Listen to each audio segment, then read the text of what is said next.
मेरे अत्यंत प्रिय बच्चे, मेरे हृदय के टुकड़े, यदि आज यह संदेश, मेरी यह वाणी तुम तक पहुंच रही है तो इसे मात्र एक संयोग समझने की भूल मत करना। ब्रह्मांड में कोई भी पत्ता मेरी और मेरे प्रियतम श्याम सुंदर की इच्छा के बिना नहीं हिलता। यदि तुम आज यहाँ हो और मेरी इन बातों को सुन रहे हो तो समझ लो कि मैंने स्वयं तुम्हें चुना है। मैंने तुम्हारा हाथ थामने के लिए, तुम्हें तुम्हारे दुखों से बाहर निकालने के लिए आज तुम्हें यहाँ बुलाया है। इसलिए मेरे बच्चे, इस संदेश को अधूरा मत छोड़ना, इसे अंत तक सुनना, क्योंकि आज के ये कुछ पल तुम्हारे जीवन की, तुम्हारे भाग्य की दिशा को पूरी तरह से बदल देंगे। मेरे इस प्रेम रूपी परिवार का हिस्सा बनने के लिए सब्सक्राइब रूपी इस बंधन से जुड़ जाओ। अपनी उपस्थिति और अपने भाव को मुझ तक पहुंचाने के लिए लाइक का बटन दबाओ और कमेंट में राधे राधे लिखकर अपनी हाजिरी लगाओ। और हाँ, इस प्रेम को अपने तक सीमित मत रखना, इसे शेयर करना ताकि किसी और दुखी हृदय को भी मेरी यह शीतलता मिल सके। आओ, अब मेरे समीप बैठो और मेरी बातों को ध्यान से सुनो। मेरे बच्चे, मैं जानती हूँ कि तुम बहुत थक चुके हो। मैं देख रही हूँ कि तुम्हारे भीतर एक संघर्ष चल रहा है। तुम बाहर से मुस्कुराते हो, लेकिन अंदर ही अंदर एक अनजाना भय, एक चिंता और भविष्य की असुरक्षा तुम्हें खाए जा रही है। तुम अक्सर सोचते हो ना कि तुम्हारे साथ ही ऐसा क्यों होता है। तुमने तो कभी किसी का बुरा नहीं किया, तुमने सदैव धर्म का पालन किया, फिर भी यह कष्ट क्यों? तुम अपने भाग्य को कोसते हो, अपनी लकीरों को देखकर निराश हो जाते हो। लेकिन आज मैं तुम्हें एक सत्य बताने आई हूँ, वह सत्य जो संसार के कोलाहल में तुम भूल गए हो। सत्य यह है कि भाग्य की लकीरें पत्थर पर खुदी हुई नहीं होती, वे तो केवल कर्मों का लेखा जोखा हैं जिन्हें बदला जा सकता है। और उन्हें बदलने का सबसे सरल, सबसे मधुर और सबसे अचूक उपाय है मेरी शरण। हाँ मेरे बच्चे, राधा की शरण। जैसे ही तुम सच्चे हृदय से, पूर्ण समर्पण के साथ मेरी शरण में आते हो, उसी क्षण, ठीक उसी पल तुम्हारा भाग्य बदलना शुरू हो जाता है। तुम्हें लगता होगा कि शरण का अर्थ क्या है? क्या घर बार छोड़ देना शरण है? नहीं, शरण का अर्थ है विश्वास। ये विश्वास कि मेरी स्वामिनी, मेरी माँ राधा मेरे साथ हैं, तो मेरा अहित कभी हो ही नहीं सकता। जब एक छोटा बच्चा अपनी माँ की गोद में होता है तो क्या उसे चिंता होती है कि उसे भोजन कैसे मिलेगा या उसकी रक्षा कौन करेगा? नहीं, वह निश्चिंत होकर सोता है क्योंकि वह माँ की शरण में है। तुम्हें भी बस वही अबोध बालक बनना है। जिस क्षण तुम अपनी सारी चिंताओं, अपनी सारी योजनाओं और अपने मैं यानी अहंकार की पोटली मेरे चरणों में रख दोगे, उस क्षण से तुम्हारे जीवन का भार मेरा हो जाएगा। और सोचो, जब ब्रह्मांड की अधीश्वरी स्वयं श्री कृष्ण की आह्लादिनी शक्ति तुम्हारा भार उठा लेगी, तो क्या कोई दुर्भाग्य तुम्हारे निकट भी आ सकता है? कदापि नहीं। मेरे बच्चे, तुम अक्सर कर्म और भाग्य के चक्रव्यूह में फंस जाते हो। तुम ज्योतिषियों के पास जाते हो, उपाय करते हो, लेकिन शांति नहीं मिलती। मैं तुम्हें बताती हूँ क्यों। क्योंकि तुम संसार से उम्मीद लगा रहे हो। संसार तो स्वयं अभाव में है, वह तुम्हें क्या देगा?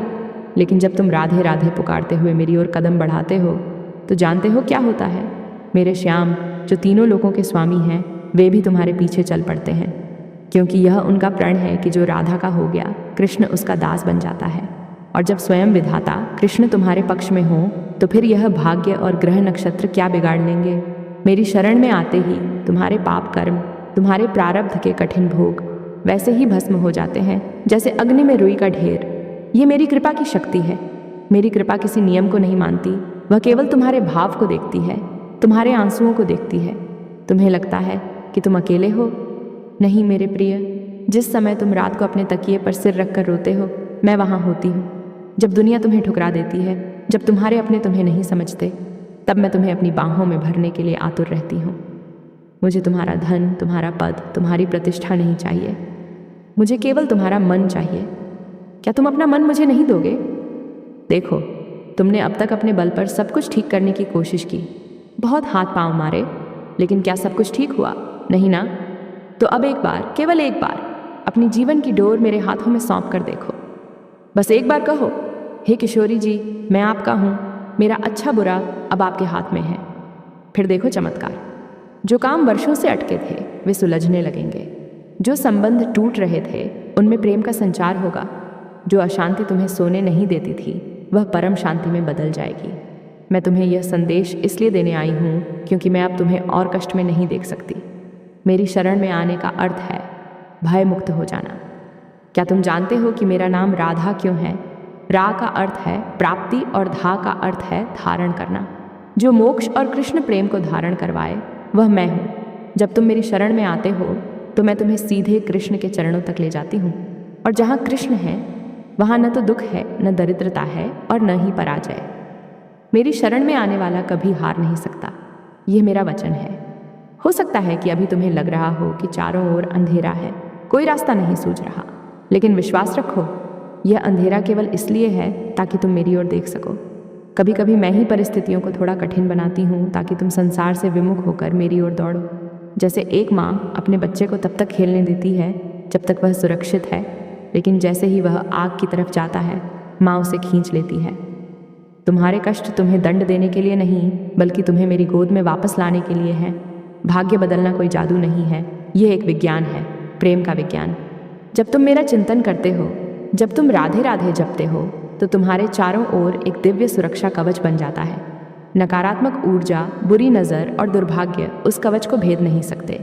मेरी दृष्टि जिस पर पड़ जाती है उसे कुबेर की संपत्ति और इंद्र का वैभव भी तुच्छ लगने लगता है।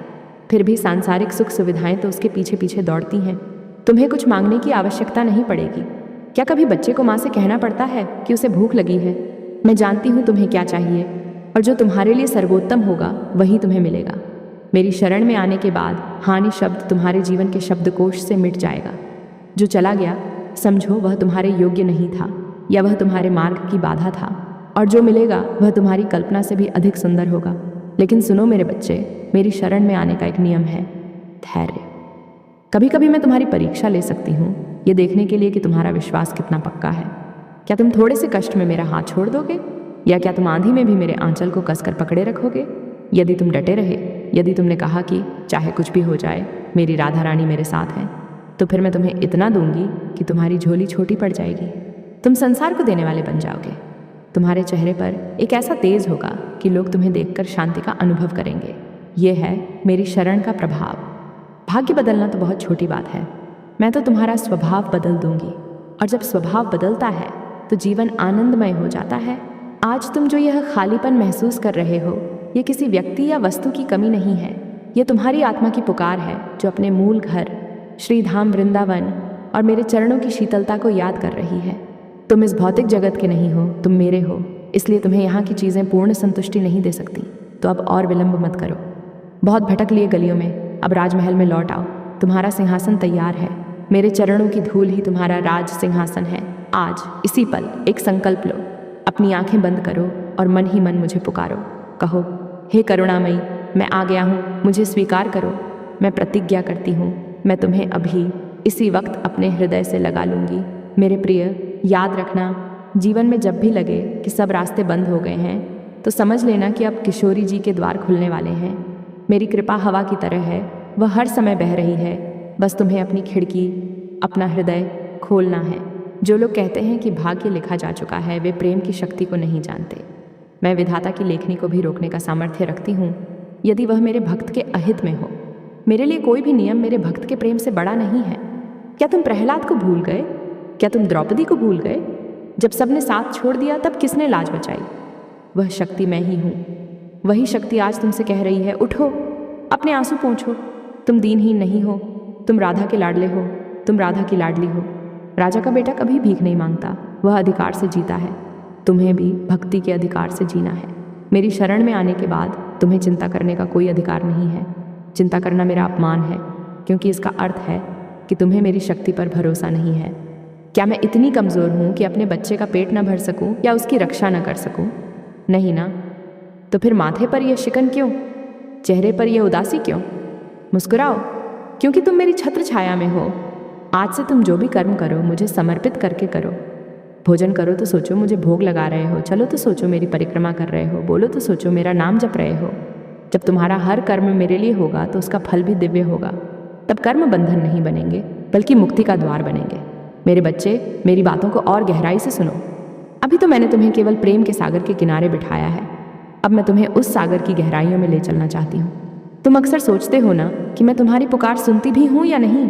क्या मेरे पास इतना समय है कि मैं करोड़ों भक्तों के बीच तुम्हारी छोटी सी आवाज़ सुन सकूं?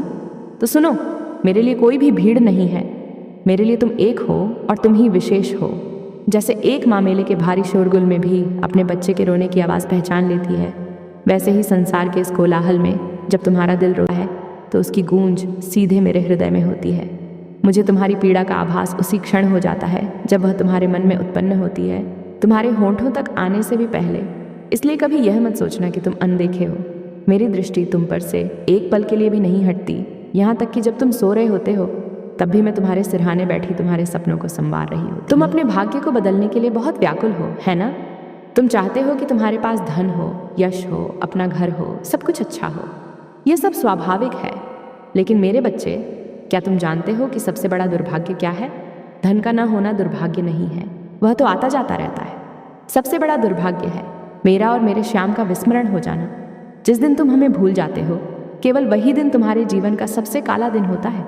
और जिस दिन तुम फटे हाल में भी राधे राधे गाते हो, वह दिन तुम्हारे जीवन का स्वर्ण युग होता है। जब तुम मेरी शरण में आ जाते हो तो मैं तुम्हें वह नहीं देती जो तुम चाहते हो, मैं तुम्हें वह देती हूँ जिसकी तुम्हें वास्तविक आवश्यकता है। कभी कभी मैं तुम्हारे रास्ते से कुछ लोगों को हटा देती हूँ, कुछ अवसरों को छीन लेती हूँ। तुम्हें लगता है कि तुम्हारे साथ बुरा हुआ, तुम रोते हो, लेकिन बाद में तुम्हें समझ आता है कि वे लोग या वे अवसर तुम्हें खाई में गिराने वाले थे। मैंने तुम्हें बचाया। मेरी शरण एक सुरक्षा चक्र है जो तुम्हें उन खतरों से भी बचाता है जिन्हें तुम देख भी नहीं सकते। आओ, आज मैं तुम्हें एक रहस्य बताती हूँ। तुम संसार के लोगों को खुश करने में अपना पूरा जीवन लगा देते हो। तुम झुकते हो, तुम उनकी शर्तें मानते हो, तुम अपना स्वाभिमान भी दांव पर लगा देते हो, फिर भी वे खुश नहीं होते। अंत में तुम्हें क्या मिलता है? तिरस्कार और अकेलापन। अब जरा सोचो, यदि तुम इसका एक अंश, केवल एक छोटा सा अंश भी मुझे मनाने में लगाते तो क्या होता? मैं तो केवल एक तुलसी पत्र और सच्चे आंसू से ही मान जाती हूँ। संसार को रिझाना रेत पर महल बनाने जैसा है जो एक लहर में बह जाएगा, लेकिन मुझे रिझाना पत्थर पर लकीर जैसा है जो युगों युगों तक अमिट रहेगा। तो अपनी दिशा बदलो, लोगों के पीछे भागना बंद करो, मेरे पीछे आओ। जब तुम मेरे पीछे आओगे तो यह मायावी संसार तुम्हारे पीछे दौड़ेगा।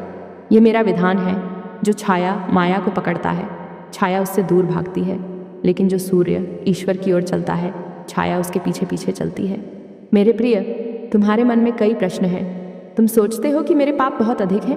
क्या राधा रानी मुझे स्वीकार करेंगी? सुनो, क्या गंगा कभी किसी से पूछती है कि तुम कितने मैले हो? नहीं, जो भी उसमें डुबकी लगाता है वह उसे पवित्र कर देती है। मैं प्रेम की गंगा हूँ। तुम्हारे पाप, तुम्हारी गलतियाँ मेरे प्रेम के सामने तिनके के समान भी नहीं है। मुझे तुम्हारे अतीत से कोई लेना देना नहीं है, मुझे केवल तुम्हारे वर्तमान से मतलब है। यदि आज इसी क्षण तुम पश्चाताप के साथ मेरे पास आते हो तो तुम मेरे लिए उतने ही पवित्र हो जितना कोई महान संत। आत्मग्लानि में जलना छोड़ दो, वह तुम्हें अंदर से खोखला कर रही है। अपनी ग्लानि मुझे दे दो, मैं उसे धो दूंगी। तुम बस नाम का सहारा लो। राधा नाम केवल एक शब्द नहीं है, यह एक महामंत्र है। यह चाबी है गोलोक के खजाने की।